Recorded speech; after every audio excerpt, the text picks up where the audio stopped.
Great to see you here again. You finished a chapter. You finished already 3 chapters of this course, so it means that you finished half of the course. In this new chapter, we will be looking at new elements. We will be looking at number theory and cryptography.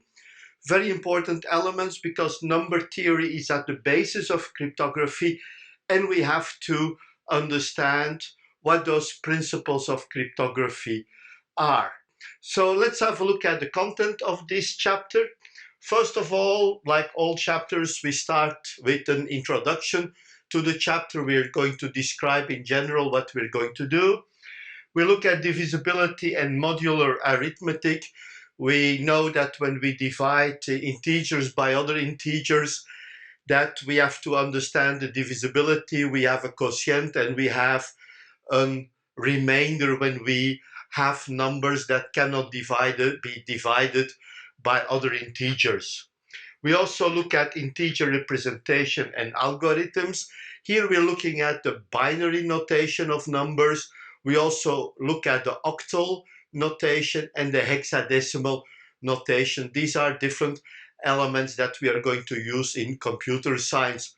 When you look, for example, at binary, it's about zeros and ones, and that's basically what a computer is doing. They're calculating with binary numbers.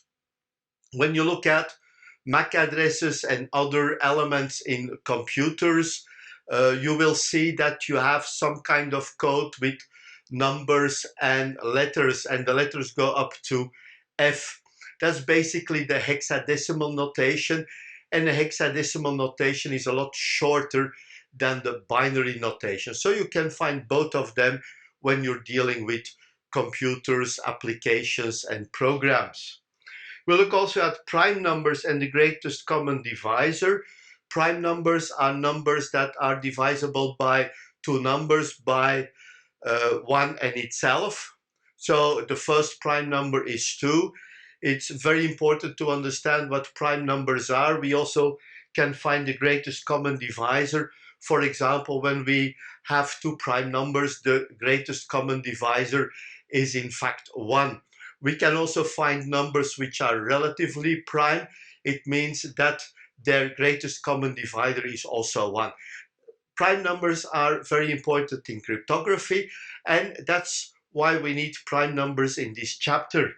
We look at solving congruences, we look at congruences, we look at the Chinese remainder theorem, we look at the Fermat's little theorem, all elements to calculate with the modular mathematics, and we apply that in congruences. The next thing is where can we apply these congruences, and finally we'll look at cryptography, where we're going to work with those congruences. And cryptography, well, it's already very old, because in cryptography we want to share messages with different people, but we don't want our enemies or other parties read what we are sending.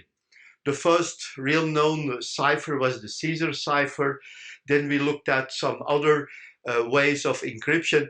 And of course, we already know how important encryption is, because we all know the stories about the Enigma machine during the Second World War, how it was possible to crack the code, a very important achievement. And today we are using all kinds of encryption methods to be sure that our data are in fact kept secure. The next thing we're going to do is to have a look at the learning outcomes of this 4th chapter. We looked at the content of this chapter. Let's now have a look at the learning outcomes. When you look at the learning outcomes, the first one is that you will be able to define the principles of divisibility of integers.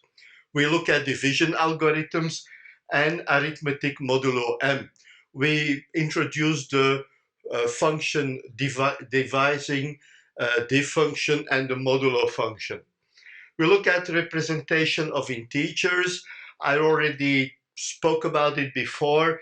We look at binary, octal, and hexadecimal notations, and we also see how we can use for example, binary notations to multiply numbers or to add numbers. We also look at prime numbers. Prime numbers are very important in encryption, and we will look at them. We will define what prime numbers are, and also we will define what relative prime numbers are. We look at the greatest common denominator, the least common multiple. We also look at the division algorithm or the Euclidean algorithm, which is a very interesting algorithm to calculate the common divisor. We look at the linear congruences. We will introduce what linear congruences are. We will apply them on the Chinese remainder theorem, and also we will introduce Fermat's little theorem to describe how we can calculate like modular exponentiation. We determine the primitive roots and the discrete logarithms of those congruences. And also we will apply all these things, because all the things we're doing here before are in fact very important when we want to do cryptography. We look at classical cryptography, the Caesar's cipher. We look at public key encryption, private key encryption. We look at the RSA encryption protocol and other cryptographic protocols, for example, how to exchange keys and how to identify the sender or verify that the sender of a message is really the sender who he or she claims to be. So that's a very interesting part in this course. I like this a lot, and I hope you will like it too. Basically, it's very important to understand these elements, because we all know how important encryption is. Certainly today, with all the data that we have on our computers that we are sharing over the network. So this is the overview of the fourth chapter. Let's continue with the videos, and I'm looking forward to seeing you in our next video of chapter 4. Thank you and bye-bye.